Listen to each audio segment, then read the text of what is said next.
ಹೇಳಿದ್ರೆ ಅದನ್ನು ನಾನು ರಿಪೀಟ್ ಏನು ಮಾಡಲ್ಲ. ತಾವು ಹೇಳಿದಾಗೆ ಭಾಳ ಮುಖ್ಯವಾಗಿ ಏನೊಂದು ಸರ್ಕಾರದ ಗಮನವನ್ನು ಅಭಿವೃದ್ಧಿ ಮತ್ತು ಆಡಳಿತದ ಬಗ್ಗೆ ಗಮನ ಸೆಳೆಯೋಕ್ಕೆ ಇಷ್ಟಪಡ್ತೀನಿ. ಪ್ರಥಮವಾಗಿ ಸಾಲಿಡ್ ವೇಸ್ಟ್ ಮ್ಯಾನೇಜ್ಮೆಂಟ್.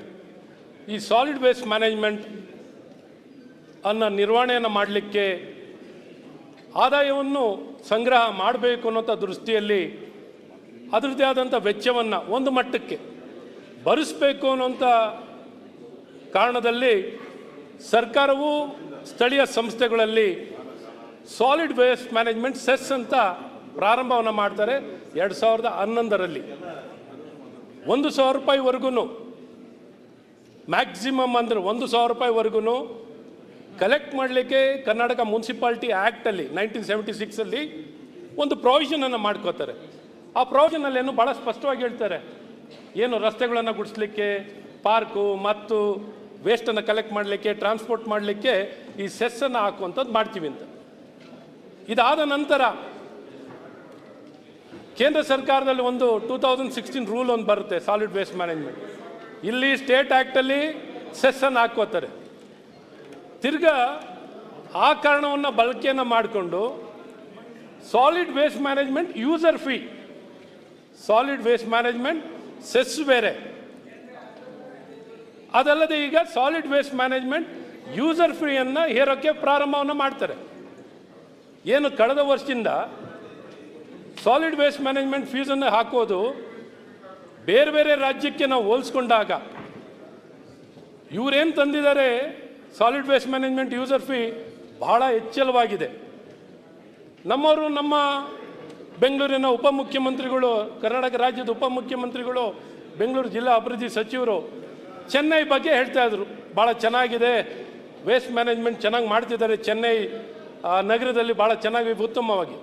ಅಲ್ಲಿಗಾರ ಕಂಪೇರ್ ಮಾಡಲಿ, ಅಲ್ಲಿ ಸೆಸ್ ಇಲ್ಲ. ಬೇರೆ ಯಾವ ರಾಜ್ಯದಲ್ಲೂ ಸೆಸ್ ಅನ್ನುವಂಥದ್ದು ಎಲ್ಲೂ, ಸಾಲಿಡ್ ವೇಸ್ಟ್ ಮ್ಯಾನೇಜ್ಮೆಂಟ್ ಸೆಸ್ ಅನ್ನುವಂಥದ್ದು ಎಲ್ಲೂ ಇಲ್ಲ. ಸೆಸ್ಸಿನ ಜೊತೆಯಲ್ಲೇ ಯೂಸರ್ ಫೀಸನ್ನು ಹಾಕು, ಆ ಯೂಸರ್ ಫೀನೂ ಸಹ ಭಾಳ ಹೆಚ್ಚಳವಾಗಿದೆ. ಎಷ್ಟು ಮಟ್ಟಿಗಿದೆ ಅಂದರೆ ನೀವು ನಂಬ್ತಿರೋ ಬಿಡ್ತಿರೋ, ಬೆಂಗಳೂರಿನ ಒಂದು ಆದಾಯ ನಮ್ಮ ಪ್ರತಿಪಕ್ಷದ ನಾಯಕರು ಹೇಳ್ತಿರೋ, ನನ್ನ ಪ್ರಕಾರ ಮಾಹಿತಿ ಪ್ರಕಾರ ಸಾಲಿಡ್ ವೇಸ್ಟ್ ಮ್ಯಾನೇಜ್ಮೆಂಟ್ ಯೂಸರ್ ಫೀಯಲ್ಲೇ ಒಂದು ಸಾಧಾರಣ 3,000 ಕೋಟಿಯಷ್ಟು ಹಣ ಬರ್ತದೆ. 3,000 ಕೋಟಿಯಷ್ಟು ಹಣ ಬರೀ ಯೂಸರ್ ಫೀನಲ್ಲಿ ಬರುವಂಥದ್ದಾಗುತ್ತೆ. ಇವತ್ತು ಕಸ ವಿಲೇವಾರಿ ಮಾಡಲಿಕ್ಕೆ ಪರಮೇಶ್ವರು ಇದ್ದಾರೆ, ಬೆಂಗಳೂರು ಅಭಿವೃದ್ಧಿ ಸಚಿವರಾಗಿದ್ದರು. ಎಷ್ಟು ಖರ್ಚಾಗುತ್ತೆ ಅಂತ 3 ವರ್ಷದಿಂದ ಎಷ್ಟಿತ್ತು? 500 ಕೋಟಿ, 700 ಕೋಟಿ, 800 ಕೋಟಿ, ಈಗ ಒಮ್ಮೆಲೆ 1,400 ಕೋಟಿ. ಸರ್, ಸೆಸ್ಸಲ್ಲಿ ಎಷ್ಟು ಕಲೆಕ್ಟ್ ಮಾಡ್ತೀವಿ, ಯೂಸರ್ ಫೀನಲ್ಲಿ ಎಷ್ಟು ಕಲೆಕ್ಟ್ ಮಾಡ್ತೀವಿ? ಇವತ್ತಿನ ಯೂಸರ್ ಫೀನಲ್ಲಿ 3,000 ಕೋಟಿ. ಬರೀ ಈ definition of solid waste management user fee, ಅಧ್ಯಕ್ಷರೇ, ನಿಮಗೆ ಓದಲಿಕ್ಕೆ ಇಷ್ಟಪಡ್ತೀನಿ ನಾನು. ಯಾಕೆಂದರೆ ಸರ್, ಇಲ್ಲಿ ಬೆಂಗಳೂರಿನಲ್ಲಿ ಕಾರ್ಪೊರೇಷನು ಇಲ್ಲ ಸರ್, ನಾವು ಹೋಗಿ ಯಾರೂ ಮಾತಾಡಲಿಕ್ಕಾಗಲ್ಲ ಸರ್. ಇವತ್ತು ಈ ಬೆಂಗಳೂರಿನ ಸಮಸ್ಯೆನ ಪಾಪ ಟ್ಯಾಕ್ಸಿನ ಮೇಲೆ ಟ್ಯಾಕ್ಸ್ ಏರ್ತಾನೆ ಇದ್ದಾರೆ. ಜನ ಯಾವ ರೀತಿ ಪ್ರಜಾಪ್ರಭುತ್ವದಲ್ಲಿ ವ್ಯಕ್ತಪಡಿಸಲಿಕ್ಕೆ, ಆ ಪ್ರತಿಭಟನೆ ಮಾಡಲಿಕ್ಕೂ ಎಲ್ಲೂ ಜಾಗ ಇಲ್ಲ. ಎಲ್ಲರೂ ಒಂದೇ ಬಂದು ಪ್ರೊಟೆಸ್ಟ್ ಮಾಡಬೇಕು. ಯಾರು ಬಂದು ಯಾರು ಕೇಳೋರು ಹೇಳೋರು ಇದ್ದಾರೆ, ಏನಿಲ್ಲ.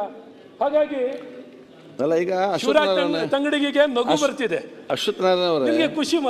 ಅಶ್ವಥ್ ನಾರಾಯಣ್ ಸರ್, ತಾವು ಈ ಕೆಲವೊಂದು ಪಾಯಿಂಟ್ ಹೇಳ್ತಾ ಇದ್ರಿ, ಅದು ನಿಮ್ಗೆ ಏನಾಗಿದೆ, ನಿಮ್ಗೆ ಬೇರೆ ಬೇರೆ ಕೊರತೆ, ನನಗೆ ಇಲ್ಲಿ ಸಮಯದ ಕೊರತೆ. ಈಗ ವಿಚಾರ ಅಂತ ಹೇಳಿದ್ರೆ, ನೀವು ಯಾವಾಗಲೂ ಮಾತಾಡ್ತೀರಿ, ಡೈಲಿ ಮಾತಾಡೋಂಥ ಬಹಳಷ್ಟು ಸದಸ್ಯರಿದ್ದಾರೆ. ಸೊ ಅವ್ರಿಗೆ ಈಗ ಸ್ವಲ್ಪ ಶಾರ್ಟ್ ಕಟ್ ಮಾಡಿ ಅವ್ರಿಗೆ ಅವಕಾಶ ಕೊಡಿ. ಯಾಕೆ ಮತ್ತೆ ಈಗ ಸರ್ಕಾರ RCB ಉತ್ತರ ಕೊಡಲಿಕ್ಕೆ ಪ್ರಾರಂಭ ಮತ್ತೆ ಯಾರಿಗೂ ಚರ್ಚೆ ಮಾಡ್ಲಿಕ್ಕೆ ಆಗುದಿಲ್ಲ, ಅದರ ಮುಂಚೆಲ್ಲ ಮುಗಿಸ್ಬೇಕು. ಅದಕ್ಕೆ ಅದು ಶಾರ್ಟ್ ಕಟ್ ಮಾಡಿ ಹೇಳಿ. ನನ್ನ ಗೌರವಾನ್ವಿತ ಸಭಾಧ್ಯಕ್ಷರೇ, ಇಷ್ಟು ದಿನ ನಿಲುವಳಿ ಸೂಚನೆಗಳು ಮಣ್ಣೆ ಆಯಿತು. ನಾನು ಒಂದರಲ್ಲಿ ಮಾತಾಡೋಣ, ಸ್ಟ್ಯಾಂಪೇಡ್ನಲ್ಲಿ ಮಾತಾಡೋಣ, ಯಾವುದು ನಾನು ತೊಗೊಂಡೇನು, ನಾನು ಧರ್ಮಸ್ಥಳದ್ದು ಮಾತಾಡಿದ್ರು, ನಾನು ಯಾವುದ್ರಲ್ಲೂ ಮಾತಾಡಿ. ನಮ್ಮ ಕೆಲವು ಸಲ ಸುರೇಶ್ ಗೌಡ್ರು ಕೇಳ್ತಾ ಇರ್ತಾರೆ, ನೀವು ಬರೀ ಜೋರಾಗಿ ಬೊಬ್ಬೆ ಹೊಡೆಯೋದ, ಸಬ್ಜೆಕ್ಟ್ ಮಾತಾಡಲ್ವಾ ಅಂತ ಕೇಳ್ತಾ ಇರ್ತಾರೆ. ಸೊ ಹಾಗಾಗಿ ನಾವು ವಿಚಾರನ ಮಾತಾಡಲಿಲ್ಲ ಅಂದ್ರೆ ಅದು ಶಾರ್ಟ್ ಮಾಡಿ ಬೇಗ ಹೇಳಿಬಿಡಿ. Because there is no representation, there is no body sir. I can understand. Please allow us to present. ನಾನೇನು ಟೆಕ್ನಿಕಲ್ ಆಗಿ ನಾನು ಸುಮ್ಮನೆ ಏನೋ ತೌಡು ಕೊಟ್ಟಲ್ಲ ಸರ್. ಅಲ್ಲ ಹಾಗೆಲ್ಲ ನಮ್ಗೆ ಎಲ್ಲ ಸರಿದ್ರು ಕೂಡ ಅದಕ್ಕೆ ಬೇರೆ ಸಮಯ ಬೇಕಾದ್ರೆ ಕೊಡುವ ಸಪ್ರೇಟ್ ಆಗಿ ನೋಟಿಸ್ ಸರ್. ಏನು ಈ ಡೆಫಿನೇಷನ್ಗಳು ಏನಿದೆ ಅದನ್ನು ನಿಮ್ಮ ಗಮನಕ್ಕೆ ತಂದು, ಯಾಕೆಂದ್ರೆ ನೀವು ಅಪ್ರಿಷಿಯೇಟ್ ಮಾಡ್ತೀರಾ, ನೀವು ಅರ್ಬನ್ ಡೆವಲಪ್ಮೆಂಟ್ ಮಿನಿಸ್ಟರ್ ಆದವರು. ನೋಡಿ, ಈ ಬೈಲಾನಲ್ಲಿ ಮೊದಲು ಆ್ಯಕ್ಟಲ್ಲಿ ಒಂದು ಡೆಫಿನೇಷನ್ನು ಸೆಸ್ಸಿಗೆ ಏನಂತ ಹೇಳ್ತಾರೆ, is a specific charge impose by the BBMP as a part of the property tax on the waste generators to cover full or part towards providing and maintaining the overall street and public area cleanliness. Says so. ಯಾವ ರಾಜ್ಯದಲ್ಲೂ ಇಲ್ಲ. Next, user fee means a specific fee imposed by the BBMP as per the rule 15F of Solid Waste Management Rules 2016 on the waste generator to cover full or part cost of providing specific services of solid waste management collection, transportation, processing and disposal services as per the polluter pays principle. Polluter pays a principle. ಖಾಲಿ site ಏನು sir? ಖಾಲಿ site ಯಾವ pollution develop ಮಾಡುತ್ತದೆ? ಖಾಲಿ site ಯಾವ ರೀತಿ ವೇಸ್ಟನ್ನು develop ಮಾಡುತ್ತೆ ಅಂತ ನಾನು ಕೇಳಬೇಕು. ಇವತ್ತು ಸಾಲಿಡ್ ವೇಸ್ಟ್ ಮ್ಯಾನೇಜ್ಮೆಂಟ್ ಯೂಸರ್ ಫೀನ ಯಾವ ರಾಜ್ಯದಲ್ಲೂ ಹಾಕಿಲ್ಲ ಸರ್. ಖಾಲಿ ಸೈಟ್ಗೂ solid waste management user fee ಹಾಕ್ತಾರೆ ಸರ್. ಆ ಯೂಸರ್ ಫೀ ಎಷ್ಟು ಮಟ್ಟಿಗಿದೆ ಅಂದರೆ ಸರ್, ಪ್ರಾಪರ್ಟಿ ಟ್ಯಾಕ್ಸ್ಗಿಂತ ಡಬಲ್ ಇದೆ ಸರ್. ಯಾವ ನ್ಯಾಯ ಸರ್? ಒಂದು 30-40 ಖಾಲಿ ಸೈಟ್ ಇದ್ರು 6,000 ರೂಪಾಯಿ ಕಟ್ಟಬೇಕು ಸರ್. ಈ ರೀತಿ 60 paise per square foot per year. So ಈ ರೀತಿ ಅನ್ಯಾಯವನ್ನು ಇವತ್ತಿಲ್ಲಿ ಮಾಡ್ತಿರೋಂಥದ್ದಾಗ್ತಿದೆ. ದಯವಿಟ್ಟು ಇದು ಏನು ಟ್ಯಾಕ್ಸ್ ಟೆರರಿಸಮ್ ಅಥವಾ ಎಕ್ಸ್ಪ್ಲಾಯ್ಟೇಷನ್ ಇವತ್ತು ಮಾಡೋ ಮೂಲಕ 3,000ಕ್ಕಿಂತ ಹೆಚ್ಚಿನ ಕೋಟಿ ಬರೀ ಬೆಂಗಳೂರಿನಲ್ಲೇ ಯೂಸರ್ ಫೀನಲ್ಲಿ ಸೆಸ್ಸಲ್ಲಿ ಕಲೆಕ್ಟ್ ಆಗ್ತಿರುವಂಥದ್ದು. ದಯವಿಟ್ಟು ನಾನು ಸರ್ಕಾರಕ್ಕೆ ಒತ್ತಾಯವನ್ನು ಮಾಡ್ತೀನಿ, ಈ ತಕ್ಷಣ ಈ ಖಾಲಿ ಸೈಟ್ಗೆ ಹಾಕಿರೋದು ಬೇರೆ ಬೇರೆ ರಾಜ್ಯ. ಮತ್ತು ರ್ಯಾಂಕಿಂಗು ಇಂದೋರ್ನಲ್ಲಿ ಸರ್, ಇಂದೋರ್ ಎಷ್ಟನೇ ರ್ಯಾಂಕಿಂಗ್ ಸರ್ ಇಡೀ ದೇಶದಲ್ಲಿ? ಅಬೌಟ್ 10 lakh ಪಾಪ್ಯುಲೇಷನ್ನಲ್ಲಿ. ಅದೇ ಕ್ಯಾಟಗರಿನಲ್ಲಿ ಬೆಂಗಳೂರು ಬರುತ್ತೆ ಸರ್. ಅವ್ರು ಎಷ್ಟಾಗ್ತಾರೆ solid waste management user fee? Cess ಹಾಕ್ತಾರಾ? ಖಾಲಿ ಸೈಟಿಗೆ ಹಾಕ್ತಾರಾ? ಅಥವಾ ಅಹಮದಾಬಾದ್ ಅಥವಾ ಸೂರತ್ ಅವ್ರು ಎಷ್ಟಾಗ್ತಾರೆ? 30 ರೂಪಾಯಿ ಸರ್. ಇಲ್ಲಿ ಲೆಕ್ಕನೇ ಇಲ್ಲ. ಅದು ಪ್ರತಿ ವರ್ಷ 5% ಜಾಸ್ತಿ ಸರ್, 5% ಎವ್ರಿ ಇಯರ್ ಇನ್ಕ್ರಿಮೆಂಟ್. ಈ ರೀತಿ ಹೇರೋದನ್ನ ಮತ್ತು ರಸ್ತೆಗಳು ಗುಡಿಸೋವಂಥದ್ದು 2 ದಿನ 3 ದಿನಕ್ಕೊಮ್ಮೆ ರಸ್ತೆ ಗುಡಿಸೋವಂಥದ್ದು ಆಗ್ತಿದೆ. ಸಿಬ್ಬಂದಿಗಳು ಎಲ್ಲ ಕೊರತೆ ಇದೆ. ಎಲ್ಲಿ ನೋಡ್ರು ಕಸ ವಿಲೇವಾರಿನೂ ಆಗ್ತಿಲ್ಲ. ಇಷ್ಟು ಹಣ ಕೊಟ್ಟು ಜನಕ್ಕೆ ಪ್ರಯೋಜನ ಆಗ್ತಿಲ್ಲ ಅಂತ ಈ ಕಸ ವಿಲೇವಾರಿ ಬಗ್ಗೆ ಇಷ್ಟು ಹೇಳ್ತಾ, ನೆಕ್ಸ್ಟ್ ನಾನೇನು ನಿಮ್ಮ ಗಮನಕ್ಕೆ ತರಕ್ಕೆ ಇಷ್ಟಪಡ್ತೀನಿ ಅಂದರೆ, ಈ ಟನ್ನಲ್ ಅಭಿವೃದ್ಧಿ ಮಾಡಲಿ. ನಾವು ಟನ್ನಲ್ ವಿಚಾರಕ್ಕೆ ನಾವು ಅಭಿವೃದ್ಧಿಗೆ ವಿರೋಧಿಗಳಲ್ಲ ಸರ್, ಭಾಳ ಸ್ಪಷ್ಟವಾಗಿ ಹೇಳಕ್ಕೆ ಇಷ್ಟಪಡ್ತೀನಿ. ಇವತ್ತು ಈ ಟನ್ನಲನ್ನು ಮಾಡಿಕೊಟ್ಟಿರೋದಕ್ಕೆ 17 ಕಿಲೋಮೀಟ್ರು ಮತ್ತು ಇನ್ನೊಂದು 25 ಕಿಲೋಮೀಟ್ರು. ಈ 17 ಕಿಲೋಮೀಟ್ರು ಕೇವಲ 2 ವರ್ಷದಿಂದ 3 ವರ್ಷದ ಒಳಗೆ ಪೂರೈಸ್ತೀವಿ. 2 ವರ್ಷದಿಂದ 3 ವರ್ಷದ ಒಳಗಡೆ ಪೂರೈಸ್ತೀವಿ. 17,700 ಕೋಟಿ ಒಳಗೆ ಇಡೀ ದೇಶದಲ್ಲೇ ಮುಂಬೈಗೆ ಹೋಲಿಸ್ಕೊಂಡು ನಾನು ಕಮ್ಮಿ ದರದಲ್ಲಿ ಪರ್ ಕಿಲೋಮೀಟರ್ ಟನ್ನಲನ್ನು ಕಮ್ಮಿ ಕಾಸ್ಟಿಗೆ ಮಾಡ್ತೀವಿ ಅಂತ ಹೇಳ್ತಾ ಇದ್ದಾರೆ. 8 ಟನ್ನಲ್ ಬೋರಿಂಗ್ ಮಿಷನನ್ನು ಇಟ್ಕೊಂಡು. ಒಂದು ಟನ್ನಲ್ ಬೋರಿಂಗ್ ಮಿಷನನ್ನು ಆರ್ಡರ್ ಮಾಡಿದ್ರೆ ಸರ್ ಯಾರಿಗೆ ಟೆಂಡರ್ ಆಗುತ್ತೆ? ಇನ್ನೇನು ಟೆಂಡರ್ ಆಗಿದೆಯಾ ಸರ್? ಟೆಂಡ್ರು ಯಾರು? ಬೂಟಲ್ಲಿ ಬಿಲ್ಡ್ ಆಪರೇಟ್ ಟ್ರಾನ್ಸ್ಫರ್ ಯಾರಿಗೆ ಟೆಂಡರ್ ಆಗ್ತಾನೆ ಅವನು ಬಿಲ್ಡ್ ಓನ್ ಟ್ರಾನ್ಸ್ಫರ್. ಒಂದು ಟನ್ನಲ್ ಮಿಷನಿಗೆ ಆರ್ಡರ್ ಮಾಡಿದ್ರೆ ಸರ್, ಇವತ್ತು ಆರ್ಡರ್ ಮಾಡಿದ್ರೆ ಟನ್ನಲ್ ಬೋರಿಂಗ್ ಮಿಷಿನ್ ಬರೋದು TBM ಬರೋದು 18 ತಿಂಗಳ ನಂತರ ಸರ್. ಫಾರ್ ಒಂದು ಟನ್ನಲ್ ಬೋರಿಂಗ್ ಮಿಷಿನ್ ಏನಾರು ತರಬೇಕು ಅಂದರೆ 18 ತಿಂಗಳು ಬೇಕು. ಮತ್ತು ಕಲ್ಲಿಗೆ ಬೇರೆ, ಸಾಫ್ಟ್ ಸಾಯಿಲ್ಗೆ ಬೇರೆ ಬರ್ತದೆ ಬ್ಲೇಡ್ಗಳು, ರಿಪ್ಲೇಸ್ ಮಾಡಬೇಕು, ಚೇಂಜ್ ಮಾಡಬೇಕು. ಅದೇ ಮಿಷಿನ್ ಹಾಕಿದರೂ ಸಹ ಬ್ಲೇಡ್ಗಳನ್ನ ಚೇಂಜ್ ಮಾಡ್ತಾ ಇರಬೇಕು. ಸೊ ಇವತ್ತು ಬರೀ ಪ್ಲ್ಯಾನಿಂಗಿಗೆ ಸರ್, DPR ಮಾಡಲಿಕ್ಕೆ ಒಂದು DPR ಮಾಡಬೇಕು ಅಂದರೆ 2 ವರ್ಷ ಬೇಕು ಸರ್. ಎನ್ವೈರ್ಮೆಂಟಲ್ ಇಂಪ್ಯಾಕ್ಟ್ ಸ್ಟಡಿಯನ್ನು ಮಾಡಲಿಕ್ಕೆ ಆ ಸೌಂಡ್ ಪೊಲ್ಯೂಷನ್ ಎಷ್ಟು, ಸ್ಮೋಕ್ ಪೊಲ್ಯೂಷನ್ ಎಷ್ಟು, ಫೈರ್ ಸೇಫ್ಟಿ ಏನು, ಅಂಡರ್ಗ್ರೌಂಡ್ ವಾಟರ್ ಏನೊಂದು ಜಾಲಗಳಿದ್ದಾವೆ ಅದನ್ನು ಹೇಗೆ ಹ್ಯಾಂಡ್ಲ್ ಮಾಡೋದು, ಕೆರೆ ಕಟ್ಟೆಗಳ ಸೋರಿಕೆ ಆದರೆ ಅದನ್ನು ತಡೆಗಟ್ಟೋದು ಹೇಗೆ, ಇದನ್ನು ಅರ್ಥ ಮಾಡ್ಕೊಂಡು ಮಾಡಲಿಕ್ಕೇ 2 ವರ್ಷ ಬೇಕಾಗುತ್ತೆ ಸರ್. ಇದೇನು ಕೂಡಲೇ ಬಹುಮಾನ ಸ್ಕೀಮ್ ಅಲ್ಲ ಸರ್. ಇವತ್ತಾಯ್ತು, ಅವ್ರು 3 ವರ್ಷದಲ್ಲಿ ಮಾಡ್ತೀನಿ ಅಂತ ಹೇಳಿದ್ದಾರೆ. ಇನ್ನು ಮುಂದುವರೆದು ನಾನು ಹೇಳೋದಾದರೆ ಸರ್ ಎಳೆಯಲ್ಲ. ಇವತ್ತು 17,000 ಕೋಟಿ ಹೇಳಿದ್ದಾರೆ ಸರ್. ಈ 17,000 ಕೋಟಿಯಲ್ಲಿ ಬೂಟಲ್ಲಿ 60% ಬೂಟ್ ಆಪರೇಟ್ರ್ ಕೊಡೋದು, 40% ಯಾರು ಕೊಡೋದು? ವಯಬಿಲಿಟಿ ಗ್ಯಾಪ್ ಫಂಡು, BBMP ಆಸ್ತಿಯ ಅಡಮಾನ ಇಟ್ಟು, BBMP ಆಫೀಸೇ ಅಡಮಾನ. ನಾನು ಹೇಳ್ತಿರೋದು ಇಲ್ಲಿರೋಂಥ ನಾನು ನ್ಯೂಸ್ ಪೇಪರ್ನಲ್ಲಿ ಕರೆದಿರೋ ಟೆಂಡರ್ನಲ್ಲಿ ಕೇಳ್ತಿರೋದು ಸರ್. ಹುಡ್ಕೋಯಿಂದ ಲೋನು ಇವತ್ತು ಇದಕ್ಕೆ ಅಡಮಾನವನ್ನು ಇಡಲಿಕ್ಕೆ BBMP ಆಫೀಸು, ಮೇಯೋ, ಸ್ಮಶಾನಗಳು, ಸ್ಕೂಲ್ಗಳು, BBMP ಏನೇನು ಆಸ್ತಿ ಇದೆಯಲ್ಲ ಸರ್, ಎಲ್ಲ ಆಸ್ತಿನ ಅಡಮಾನ ಇಟ್ಟು ಇವತ್ತು 8,000 ಕೋಟಿ ಅಂತ ಹೇಳಿದ್ದಾರೆ ಸರ್. ಯಾವ ಗ್ಯಾರಂಟಿ ಇವರು ಬರ್ಕೊಡ್ತಾರ? 17,000 ಕೋಟಿಯಲ್ಲೇ ಈ ಪ್ರಾಜೆಕ್ಟ್ ಮುಗ್ದೋದ್ರೆ, ಹೆಚ್ಚಿಗೆ ಆದರೆ ಯಾರು ಜೋಬಿಂದ ಕೊಡ್ತಾರೆ? ಯಾರಿಗೆ ಇದಕ್ಕೆ ಹೊಣೆ? ಇವತ್ತು ಜನರು ಹಣ ಸರ್, ಇವತ್ತು ಪ್ರತಿಯೊಬ್ಬ ಆಸ್ತಿ ತೆರೆಗಾರನ ಹಣದಿಂದ ಆಗ್ತಿರೋದು ಸರ್. ಇದು ಯಾಕೆಂದರೆ ಸರ್, ಇದು ಇವತ್ತು ಸರ್ಕಾರ ಇದೆ, ಬಹುಮತ ಸಿಕ್ಕಿದೆ ಅಂತ ನಾವು ಈ ಪ್ರಾಜೆಕ್ಟನ್ನು ಎತ್ಕೊಂಡು ಇವತ್ತು ಮುಂದಕ್ಕೆ ಹೋಗಿ ಇವತ್ತು ಜನ ಈ ತಪ್ಪು ನಿರ್ಧಾರಕ್ಕೆ ಇವತ್ತು ನಮ್ಮ ಪ್ರತಿಪಕ್ಷದ, ಯಾಕೆಂದರೆ ನೀವು ಇದು ಭಾಳ ಸೀರಿಯಸ್ ಮ್ಯಾಟರ್ ಇರೋದು ಸರ್. ದಯವಿಟ್ಟು ಹೇಳ್ತೀನಿ, ಬಾಸ್ಟನ್ ಬಿಗ್ ಡಿಗ್ ಅಂತ ಕೇಳ್ಕೊಳ್ಳಿ. ನೀವು ಎಷ್ಟೆಷ್ಟು ಸರ್, ನೀವು ಬರೀ ನಾನು ಹೇಳೋದು ಬೇಡ ಸರ್, ನೀವು ಒಂದು ಆರ್ಟಿಫಿಷಿಯಲ್ ಇಂಟೆಲಿಜೆನ್ಸ್ ಒಂದು ಚಾಟ್ GPT-ನಲ್ಲಿ ಕೇಳ್ಕೊಂಡ್ರು ನಿಮ್ಗೆ ಹೇಳುತ್ತೆ ಸರ್. 7-8 ವರ್ಷದ ಕಮ್ಮಿ, ಭಾಳ ವೇಗದಲ್ಲಿ ಮಾಡಿದ್ರು 7-8 ವರ್ಷದ ಕಮ್ಮಿ ಆಗೋಲ್ಲ. ಮತ್ತು ಇದಕ್ಕೆ ಆಸ್ತಿ ಮತ್ತು ಏನು ಕಾಸ್ಟ್, ಇವತ್ತು ಪ್ರೆಸೆಂಟೇಷನ್ ಎಲ್ಲರೂ ಹೇಳ್ಕೋತಾರೆ ನಾನು ಇಷ್ಟೇ ಕಾಸ್ಟ್ನಲ್ಲಿ ಮಾಡ್ತೇನೆ, ಹೆಚ್ಚಾದರೆ ಯಾರು ಹೊಣೆ?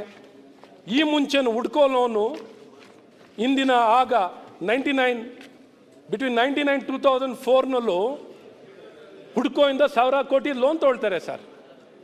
ಆ 1,000 ಕೋಟಿ ಲೋನ್ ತೊಗೊಂಡಿದ್ದು ಸರ್ಕಾರ ತೊಗೊಳುತ್ತೆ, BBMP ಅಭಿವೃದ್ಧಿಗೆ ತಗೊಂಡು ಆ ಸಾಲಕ್ಕೆ ಅಡಮಾನ ಗ್ಯಾರಂಟಿ ಸರ್ಕಾರ ಕೊಟ್ಟಿರ್ತಾರೆ. ಯಾವಾಗ ಆ ಸರ್ಕಾರ ಹುಡ್ಕೋ ಲೋನನ್ನು BBMPಯಿಂದ ಭರಿಸ್ಲಿಕ್ಕಾಗಲ್ಲ, ಆಗ ಏನು ಮಾಡ್ತಾರೆ, ಬೇರೆ ನ್ಯಾಷನಲೈಸ್ ಬ್ಯಾಂಕಿಗೆ ಶಿಫ್ಟ್ ಆಗುತ್ತೆ. ಆಗ BBMP ಆಸ್ತಿಗಳನ್ನು ಅಡಮಾನ ಮಾಡೋವಂಥದ್ದಾಗುತ್ತೆ. ಆಗ BJP ಮೇಲೆ ಆಪಾದನೆ ಮಾಡೋವಂಥದ್ದಾಗುತ್ತೆ. ಇವತ್ತು ನಾನು ಹೇಳಕ್ಕೆ ಇಷ್ಟಪಡ್ತೀನಿ, ಇದನ್ನು ಈ ಮುಂಚೆನೂ ಸಾಲ ತೊಗೊಂಡಿರೋವಂಥದ್ದು 99-2004 MB ಪಾಟೀಲ್ರೇ 99-2000ನಲ್ಲಿ ಹುಡ್ಕೋ ಸರ್. ನೀವು ಪಾಯಿಂಟ್ ಬಿಟ್ಟು ಮುಂದೆ ನಾನು ಏನೋ ರಿಪೀಟ್ ಮಾಡ್ತೀನಿ ಸರ್. ಟನಲ್ ನಾನು ಏನು ಅಲ್ಲ ಸರ್, ಇದು 25 ಕಿಲೋಮೀಟರ್ 25,000 ಕೋಟಿ ಪ್ರಾಜೆಕ್ಟ್ ಬಗ್ಗೆ ಪ್ರಾಜೆಕ್ಟ್ ಅಲ್ಲದೆ ಇನ್ನೇನು ಮಾತಾಡಲಿ ಸರ್? ಸರ್ಕಾರದಿಂದ ಈ ಸರ್ಕಾರ 2023, 24, 25, 26 ಎಷ್ಟು ಹಣ ಬಿಡುಗಡೆ ಮಾಡಿದ್ದಾರೆ ಅಂತ ಹೇಳಿ ಸರ್. ಸ್ಟೇಟ್ ಫೈನಾನ್ಸಿಂದ ಅನ್ಟೈಡ್ ಫಂಡ್ಸು ಎಷ್ಟು ಬಿಡುಗಡೆ ಮಾಡಿದ್ದಾರೆ ಅಂತ ಹೇಳಿ ಸರ್. 4 ಲಕ್ಷ ಕೋಟಿ ಬಡ್ಜೆಟ್ಟಲ್ಲಿ ಇವತ್ತಿನ ಬೆಂಗಳೂರಿನ ಜನರ ಹತ್ರ ಎಲ್ಲ ರೀತಿಯಾದಂಥ ಇವತ್ತು ಹಣಗಳನ್ನು ಪಡ್ಕೊಂಡು ಇವತ್ತು ಜನರಿಗೆ ನಾವು, ಯಾಕೆಂದರೆ ಈ ಟನಲ್ ನಾವು ವಿರೋಧಿಗಳಂತ ಹೇಳಕ್ಕೆ ಹೋಗಬಾರ್ದು ಅಂತ, ಇವತ್ತು ಅವೈಜ್ಞಾನಿಕವಾಗಿ ಯಾವ ಒಂದು ಹೋಮ್ವರ್ಕನ್ನು ಮಾಡದೆ ಜನರ ಬದುಕಿನ ಜೊತೆ, ಜನರ ಹಣದ ಜೊತೆ, ತೆರಿಗೆಗಾರರ ಹಣದ ಜೊತೆಯಲ್ಲಿ ಹುಡುಗಾಟಿಕೆ ಸರ್. ಇದು ನಥಿಂಗ್ ಬಟ್ ಚೈಲ್ಡ್ಸ್ ಪ್ಲೇ ಆಗಿದೆ. ಜವಾಬ್ದಾರಿಯುತವಾಗಿ ಮಾಡಲಿ, ಪ್ಲಾನಿಂಗ್ ಮಾಡಲಿ. ಇವತ್ತು ಯಾವತ್ತು ಮಾಡಿದ್ರು ಟನಲ್, ಇವತ್ತು ಇವ್ರು ಪ್ರಾರಂಭ ಏನು ಮಾಡ್ತಾರೋ ಟನಲ್, ಇವ್ರಿಗೆ ಕೀರ್ತಿ ಬರುತ್ತೆ, ಇವ್ರಿಗೆ ಕ್ರೆಡಿಟ್ ಕೊಡೋಣ, ನಮಗೇನು ಕ್ರೆಡಿಟ್ ಬೇಡ ಸರ್.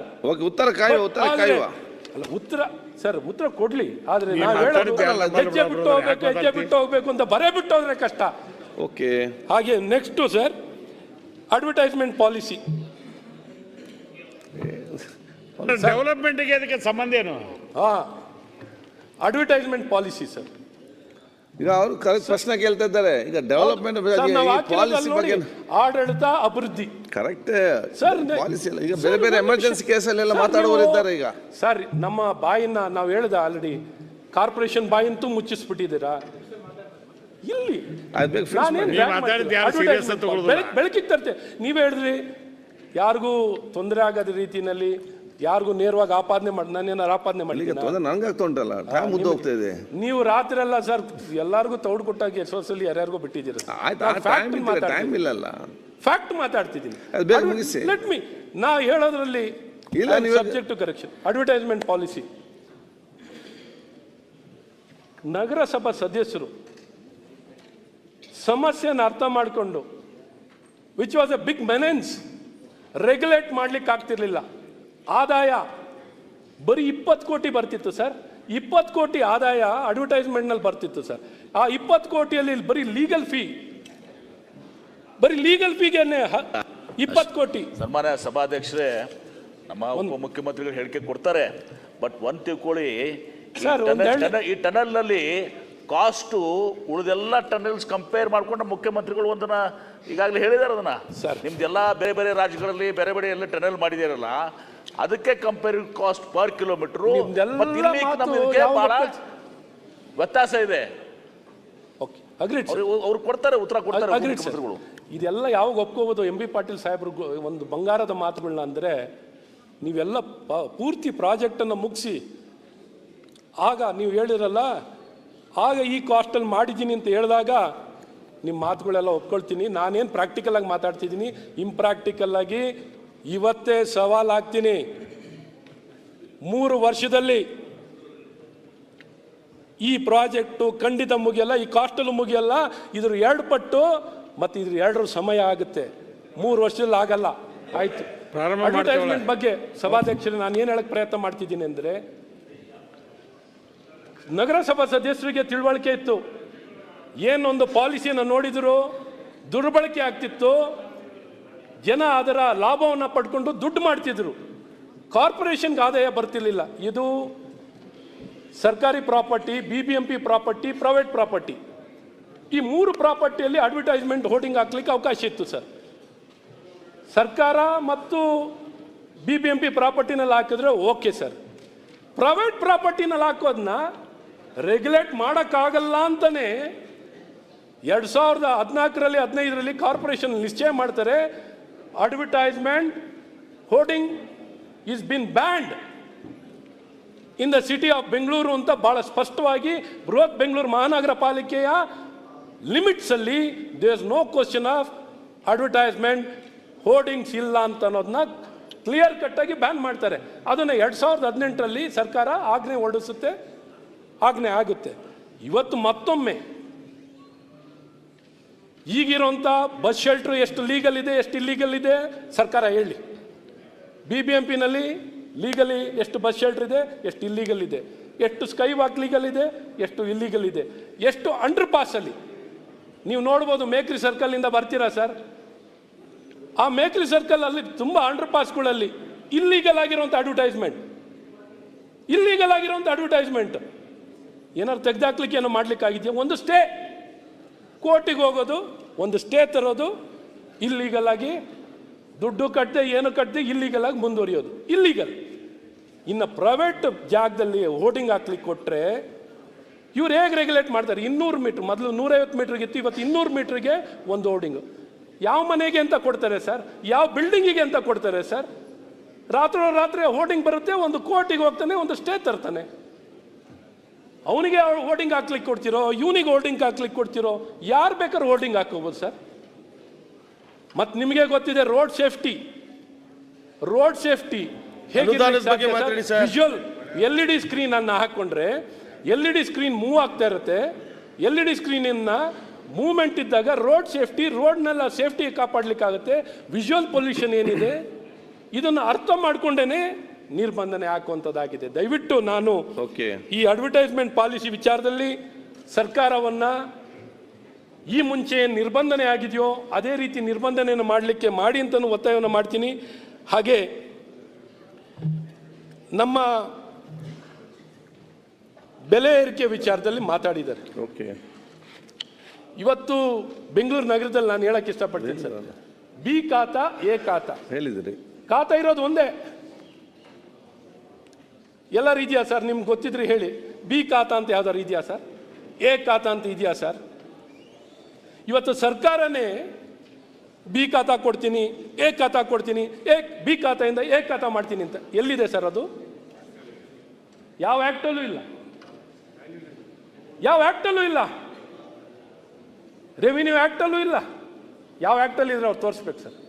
ಈ ಜನರಿಗೇನೆ ಸರ್ಕಾರನೇ ಈ ರೀತಿ ಸುಳ್ಳು ಹೇಳೋದು, ದಾರಿ ತಪ್ಪಿಸುವಂಥ ಕೆಲಸವನ್ನು ಮಾಡಿದ್ರೆ ಕಾನೂನಾತ್ಮಕವಾಗಿ ಎ ಇಂದ ಬಿ ಇಂದ ಎಗೆ ವರ್ಗೀಕರಣ ಮಾಡೋದು ಸರ್.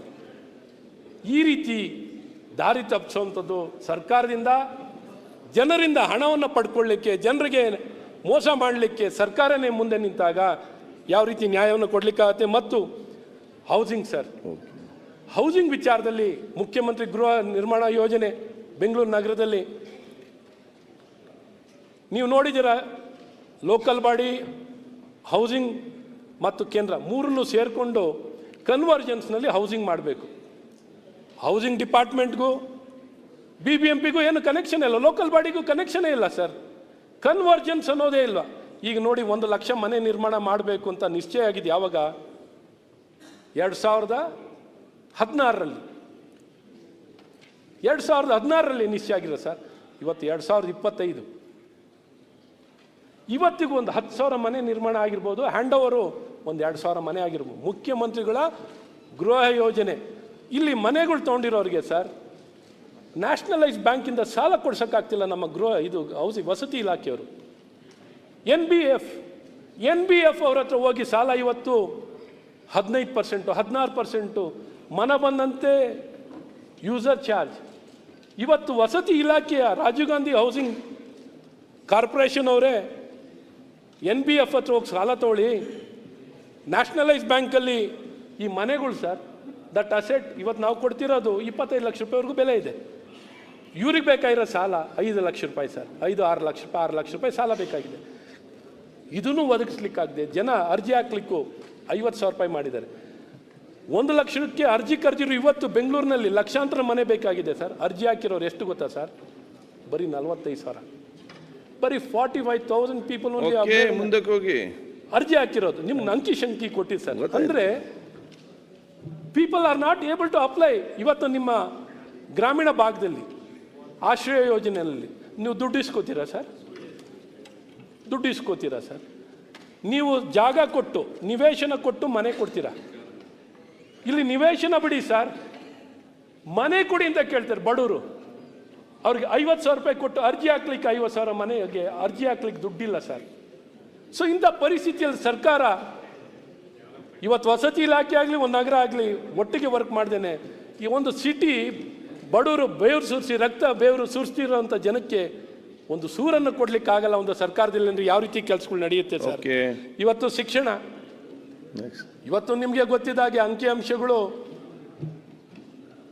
ಸರ್ಕಾರಿ ಶಾಲೆಗಳಲ್ಲಿ ಇವತ್ತು ಇಂಗ್ಲಿಷ್ ಮೀಡಿಯಂ ಮಾಡಿ ಎಲ್ಲ ಮಾಡಿದ್ರು ಇವತ್ತು 45 ಲಕ್ಷದಿಂದ 40 ಲಕ್ಷಕ್ಕೆ ಸರ್ಕಾರಿ ಶಾಲೆಗಳಲ್ಲಿ ಅಡ್ಮಿಷನ್ ಡ್ರಾಪ್ ಆಗಿದೆ. ತಾವು ನೋಡಿದ್ದೀರ. ಊಟ ಕೊಡ್ತೀವಿ, ಬಟ್ಟೆ ಕೊಡ್ತೀವಿ, ಆದರೂ ಗುಣಮಟ್ಟ ಇನ್ನೂ ಕೊಡೋಕ್ಕಾಗಿಲ್ಲ. ನಮ್ಮ ಸನ್ಮಾನ್ಯ ಮುಖ್ಯಮಂತ್ರಿಗಳು ಮೊನ್ನೆ ಒಂದು ಕಟ್ ಆ್ಯಂಡ್ ರೈಸರ್ ಪ್ರೋಗ್ರಾಮ್ನಲ್ಲಿದ್ದರು ಬೆಂಗಳೂರು ಟೆಕ್ ಸಬ್ಮಿಟ್ನಲ್ಲಿ. ಸನ್ಮಾನ್ಯ ಮುಖ್ಯಮಂತ್ರಿಗಳು ನಿಮ್ಮ ಹೇಳಿಕೆ ನೋಡಿದೆ.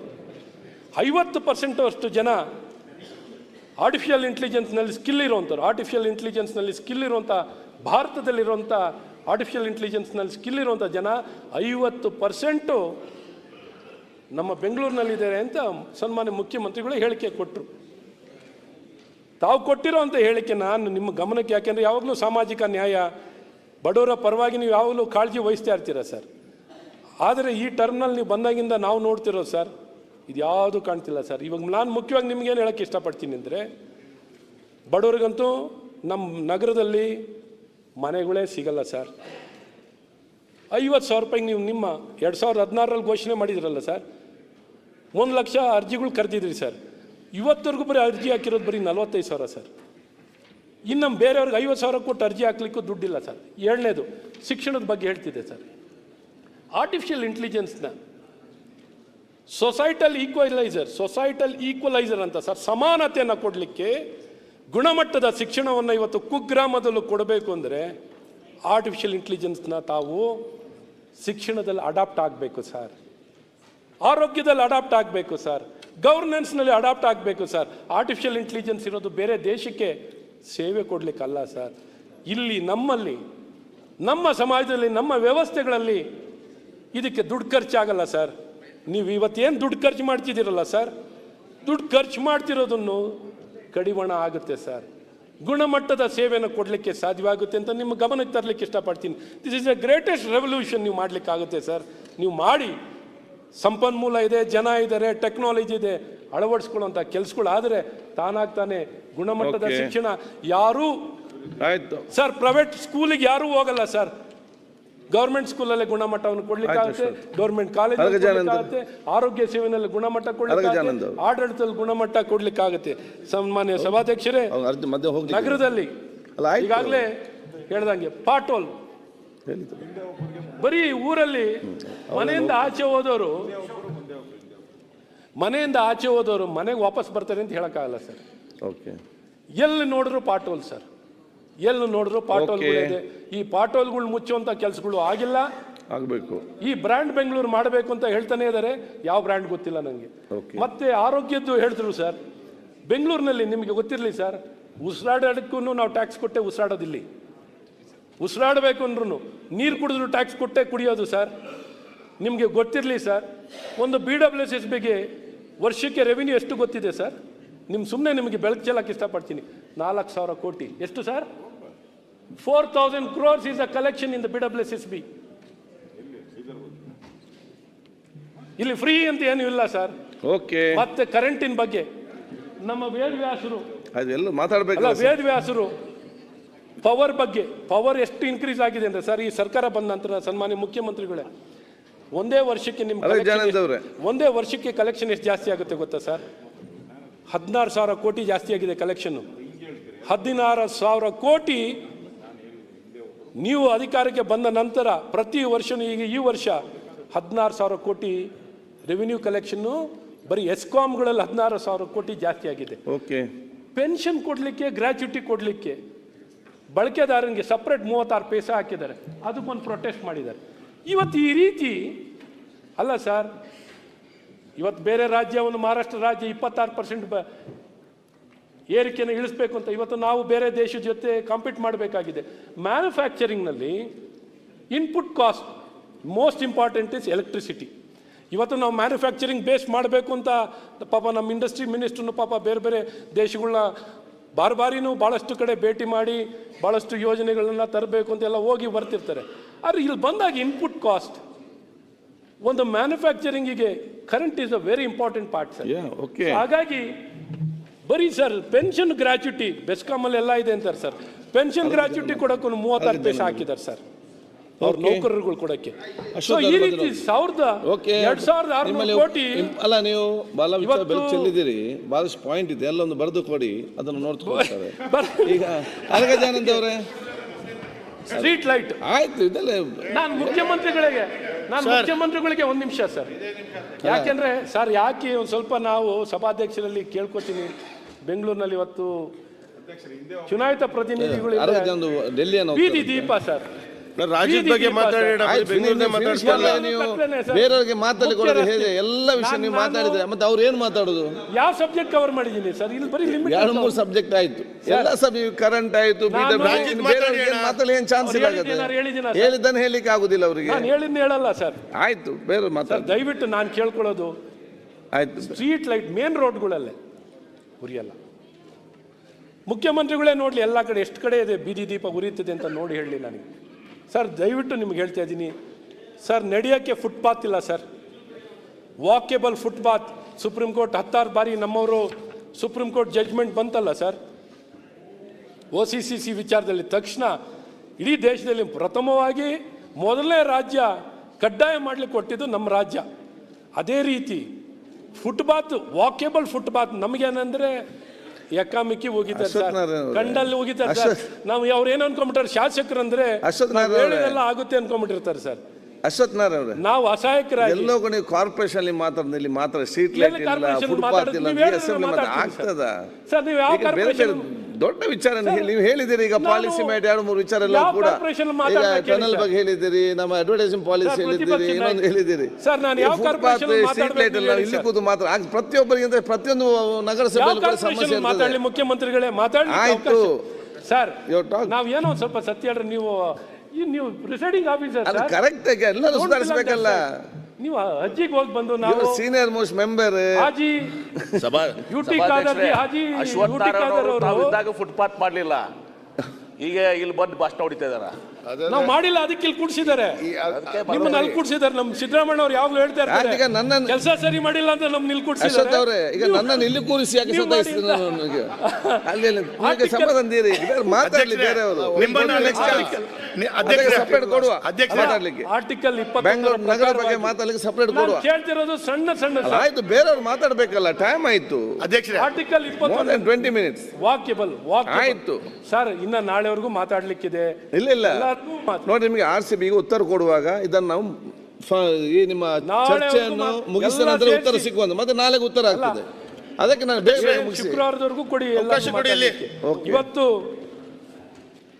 ದಯವಿಟ್ಟು ಇವತ್ತೆಲ್ಲ ಇಂಥ ವಿಚಾರಗಳನ್ನ ನನಗೆ ಹೇಳ್ಬಿಟ್ಟು ಫುಟ್ಪಾತ್ ದಯವಿಟ್ಟು ಮುಖ್ಯಮಂತ್ರಿಗಳೇ, ನಾವು ನೀವು ಕಾರಲ್ಲಿ ಓಡಾಡ್ತೀವಿ, ಈಗ ಏನಿಲ್ಲ, ಫುಟ್ಪಾತ್ ಬೇಗ ಮಾಡಿ ಕೊಡ್ತೀವಿ. ಬಡವರು, ನಿರ್ಗತಿಕರು ಸರ್, ಅಧ್ಯಕ್ಷರೇ, ಮಹಿಳೆಯರು ಓಡಾಡೋದು ಇದು ಸರ್. ಬಿಜೆಪಿ ಶಾಸಕಾಂಗ ಸಭೆ. ಆಯ್ತು, ಇದು ಬಿಜೆಪಿ ಶಾಸಕಾಂಗ ಸಭೆ ನಡೆದಂಗೆ ನಡೀತಾ ಐತೆ. ಹೌದು, ಬೆಂಗಳೂರು ನಿಮ್ಗೆ ಸಮಸ್ಯೆ ಇಲ್ಲ, ನಿಮ್ಗೆ ಸಮಸ್ಯೆ ಇಲ್ಲ. ನೀವು ಆಡಳಿತದಲ್ಲಿದ್ದೀರಾ, ನಿಮ್ಗೆ ಸಮಸ್ಯೆ ಇಲ್ಲ. ಬಿಜೆಪಿ ಶಾಸಕಾಂಗ ಸಭೆ ಮಾಡ್ಕೊಂಡಿದ್ರಲ್ಲ ವಿಧಾನಸಭೆ. ಶಿವಲಿಂಗಣ್ಣ, ನೀವು ಆಡಳಿತ ಮಾಡ್ತಿದ್ದೀರಾ? ರಾಜಕೀಯ ಬಿಟ್ಟು ಇನ್ನೇನಾರ ಮಾತಾಡಿ. ಏನಾಗ್ಬೇಕು ಈಗ ನಿಮ್ಗೆ? ಆಡಳಿತದಲ್ಲಿದ್ದಾಗಲೂ ಮಾತಾಡೋದು, ವಿರೋಧದಲ್ಲಿದ್ದಾಗಲೂ ನೀವೇ ಮಾತಾಡೋದು. ಆಯ್ತು, ಅರಗಜಾನಂದ ಅವರೇ, ಫಿನಿಶ್. 20 ವರ್ಷದಿಂದ ಸದನದಲ್ಲಿದ್ದೀನಿ. 69 ಅರಗಜಾನಂದ ಅವರೇ, ಶಿವಲಿಂಗೇಗೌಡ್ರೆ, ನಿಮ್ಗೆ ಅರ್ಥ ಆಗಲ್ಲ ಅದು. ಏನಿದು ಒಂದು ಇಡೀ ಸದನ ಶಿವಲಿಂಗ ಅವರೇ, ದಿವಸ ನೀವು ಕೂತ್ಕೊಳ್ಳಿ. ಮಾಡ್ಬೇಕಾ? ನೀವು ವಿಸಿಟಿಂಗ್ ಪ್ರೊಫೆಸರ್ ತರ ನೀವು ಬಂದು ಹೋಗ್ತೀರಿ, ಕೂತ್ಕೊಳ್ಳಿ, ಅವ್ರು ಮಾತಾಡ್ತಾರೆ. ನಮ್ಗೆ ಗೊತ್ತಿದೆ ಯಾರು ಕೊಡ್ಬೇಕಂತ ಹೇಳಿ. ನೀವು ಯಾವಾಗ ಬರ್ತೀರಿ, ಬಂದು ಏನೋ ಮಾತಾಡಿ ಹೋಗ್ತೀರಿ, ಮತ್ತೆ ಬಂದು ಮಾತಾಡಿ ಹೋಗ್ತೀರಿ. ನೀವು ಕರೆಕ್ಟ್ ಆಗಿ ಕೂತ್ಕೊಳ್ಳಿ. ಅವ್ರು ಆಗೋದಿಂದ ಕೂತ್ಕೊಳ್ತಿದ್ದಾರೆ, ಬೆಳಗಿಂದ ರಾತ್ರಿ 12 ಗಂಟೆ ಕೂತ್ಕೊಳ್ತೀರಿ. ನೀವು ಯಾವಾಗ ಕೂತ್ಕೊಳ್ತೀರಿ? 11 ಗಂಟೆಗೆ ಬರ್ತೀರಿ, ಕ್ವಶನ್ ಮಾಡ್ತೀರಿ, ಹೋಗ್ತೀರಿ. ಇನ್ನೊಮ್ಮೆ ಬರ್ತೀರಿ, ಏನೋ ಮಾತಾಡಿ ಹೋಗ್ತೀರಿ. ಅವ್ರು ಕೂತ್ಕೊಂಡು ಅವ್ರಿಗೆ ತುಂಬಾ ಜನ ಕೂತ್ಕೊಂಡು ಅವ್ರಿಗೆ ಮಾತಾಡಿ ಕೊಡ್ಲಿಕ್ಕೆ ಬೇಕಾಗಿದೆ. ನೀವು ಬೆಳಗಿನ ಸಂಜೆ ಕೂತ್ಕೊಳ್ಳಿ, ಮತ್ತೆ ಮಾತಾಡಿ. ಆಯ್ತು, 6 ಜನ ಮಾತಾಡಿ, ಈಗ ಟೈಮ್ ಆಯ್ತು. ಶಿವಲಿಂಗೇಗೌಡ್ರೆ, ಕನ್ಕ್ಲೂಡ್ ಮಾಡ್ತೀನಿ. ನಾನೇನು ಇವತ್ತು ಸರ್ಕಾರದಲ್ಲಿ ಕೇಳ್ಕೊಳ್ಳೋದು ಅಂದ್ರೆ, ಆಗ್ರಹ ಮಾಡುವಂಥದ್ದು, ಅಭಿವೃದ್ಧಿಗೂ ದುಡ್ಡಿಲ್ಲ ನಿಮ್ಮ ಹತ್ರ, ಆಯ್ತು, ಆಡಳಿತದಲ್ಲೂ ಏನಿಲ್ಲ, ಸಂಪೂರ್ಣವಾಗಿ ವಿಫಲರಾಗಿದ್ದೀರಾ. ಓಕೆ, ಆಡಳಿತಕ್ಕಾರ ಒತ್ತನ್ನು ಕೊಡಿ, ಆಯ್ತು, ವ್ಯವಸ್ಥೆ ಚೆನ್ನಾಗಾಗುತ್ತೆ ಅಂತ ನಿಮ್ಮನ್ನ ಒತ್ತಾಯ ಅರಗಜಾನಂದ ಅವರೇ, ಬೇಗ ಮುಗಿಸ್ಬೇಕು, ಊಟಕ್ಕೆ ಬಿಡ್ತೇನೆ. ಕೇರ ಫುಟ್ಪಾತ್ ಆಗಿದ್ದಾರೆ, ಈಗ ಅದಕ್ಕೆ ಮಾತಾಡ್ತಾ ಇದ್ದಾರೆ. ಅರಗಜಾನಂದ ಅವರೇ, ನೋಡಿ, ಹೇಳಿದ ಪಾಯಿಂಟ್ ಬೇಡ, ಬೇರೆ ಕೆಲವು ವಿಚಾರ ಮಾತಾಡಿ. ಆದಷ್ಟು ಬೇಗ ಮುಗಿಸಿ. ನೀವು ಡೆಲ್ಲಿಗೆ ಹೋಗ್ಬೇಕಂದ್ರೆ ಕಾರಣ ಬೇಕು. ಇದು 10 ತಕ್ಷಣ ಮತ್ತೆ ಅಧ್ಯಕ್ಷರೇ, ಅವಕಾಶಕ್ಕಾಗಿ ನೋಡಿ, ಧನ್ಯವಾದ. ಯಾವ ಸದಸ್ಯರು ನೀವು ಟೆನ್ಷನ್ ಮಾಡಬೇಡಿ, ಎಲ್ಲ ಸದಸ್ಯರು ಟೈಮ್ ಕೊಡ್ತೇನೆ ಸರ್. 2 ನಿಮಿಷಪ್ಪ, 2 ನಿಮಿಷ. ಓಕೆ, ಯಾರಿಗೆ ಮಾತಾಡಿಗೆ ಚಾನ್ಸ್ ಸಿಗ್ಲ ಅವ್ರಿಗೆ ಫಸ್ಟ್ ಕೊಡುವ. ಮಾನ್ಯ ಇವರೇ, ಆಯ್ತು, 1 ನಿಮಿಷ ಇರಿ. ಮಾನ್ಯ ಅಧ್ಯಕ್ಷರೇ, ಮಾನ್ಯ ಮುಖ್ಯಮಂತ್ರಿಗಳು ಇದ್ದಾರೆ. ಅವರು ಬಹಳ ಮಹತ್ವಾಕಾಂಕ್ಷೆಯಿಂದ ಚುನಾವಣೆಯಲ್ಲಿ ಅನೇಕ ಆಶ್ವಾಸನೆ ಕೊಟ್ಟು, ಬಿಜೆಪಿ ಸರ್ಕಾರ ನಿಮ್ಗೆ ಅನ್ಯಾಯ ಮಾಡಿಬಿಟ್ಟಿದೆ, ನಾನು ಬಂದರೆ ಹಾಲು ಜೇನಿನ ಹೊಳೆ ಹರಿತದೆ ಅಂತೇಳಿ ಆಶ್ವಾಸನೆ ಕೊಟ್ರಿ.